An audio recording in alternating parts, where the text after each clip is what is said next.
He can't afford it anymore. Governor, on health care, it's really looking dicey now. A judge has essentially said the whole forced coverage thing is unconstitutional, illegal. You're a pretty good lawyer in your own right. Where do you think this is going? How would it affect your state? Well, it's going to the Supreme Court. I mean, I think it's now clear that this is going to have to be resolved by the United States Supreme Court. I've always said that I thought that the mandate was a bad idea, and that the health care plan as adopted by Congress and signed by the president was a bad idea. I think now we're seeing legal pressure being put on that, and I hope that what's going to happen is that the Supreme Court upholds what happened in the lower court, and then we have to start over. And I think having a debate where everybody's involved, and now with Republicans controlling the House, everyone will have to be involved. It can't get jammed through in a partisan way. Maybe then we can get a really good bipartisan bill that will help to address the cost of health care for everybody across America and access to it as well.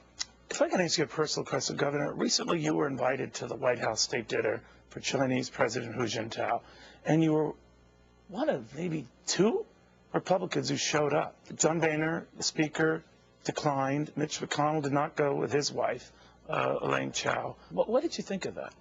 Well, listen, first of all, Mary Pat and I were honored to be invited by the president to come there, and we really felt it was a night, and I said this that night, where you're not about being a Republican or a Democrat, it's about being an American. And China is an important country that we're going to have interaction with on a whole bunch of levels, and do have a lot of interaction with now. We need to be talking to each other. Well, how was the president to you? President Obama was fabulous. I mean, we've gotten along just fine in terms of our personal relationship, and I don't mean to imply we have an extensive one. But were you surprised when you got the invite? A little bit, yeah, a little bit, but happy. It felt like this is great. It's great for New Jersey. So it wasn't like you sizing the place up? Or... No, it was me going there to represent the great state of New Jersey and to have conversations with lots of really interesting and important people who were there. Did you talk to Barbara Streisand? We didn't speak. We didn't speak. We had an incident with seats at the concert where Ms. Streisand and her husband were sitting in seats that were reserved for me and my wife. I heard. They were asked to move out. So we didn't actually have a conversation, but they were nice enough to get out of our seats and let us sit down. Can you imagine Babs is sitting in your seat?